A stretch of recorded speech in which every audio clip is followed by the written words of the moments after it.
ST کے سامعین کو میرا السلام علیکم۔ امید ہے کہ آپ سب لوگ خیریت سے ہوں گے۔ بڑھتے ہیں آج کے واقعے کی طرف۔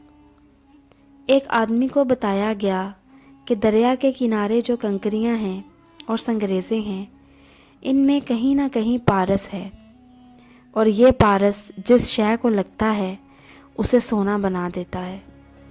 تو وہ اللہ کا نام لے کر وہیں بیٹھ گیا۔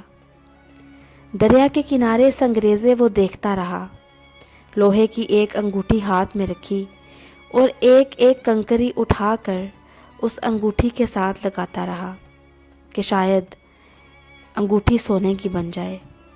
جس کنکری سے کچھ نہ ہوتا تھا اس کو دور پھینک دیتا تھا، کیونکہ وہ تو پتھر تھا۔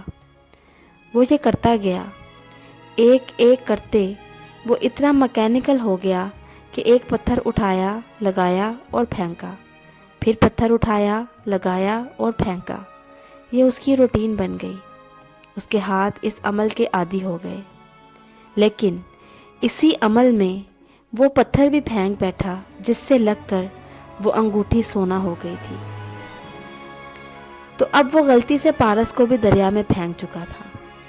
یہ انسان کی ریجیکٹ کرنے کی عادت ہے کہ بعض اوقات جو صحیح مقام ہے اسے بھی ریجیکٹ کر جاتا ہے، رد کر جاتا ہے۔ سامعین محترم، جس طرح دروازے پر غلط سائل آتے ہیں کہ اللہ کے نام پر دے دے بابا، تو انسان کہتا ہے کہ معاف کرو، اللہ تمہارا بھلا کرے۔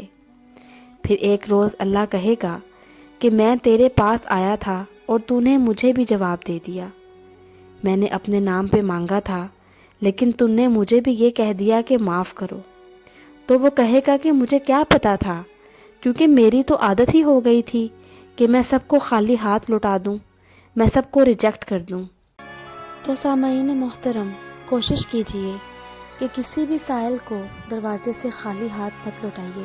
کیا خبر کہ اللہ تعالیٰ کس روپ میں ہم سے ملاقات کے لیے آن کھڑا ہو۔ اور ایک بات یاد رکھیے کہ اللہ تعالیٰ کسی سائل کو ہمارے در پر اسی لیے بھیجتا ہے کیونکہ وہ ہمیں اس قابل سمجھتا ہے کہ ہم اس کی راہ میں کوئی خیرات کریں۔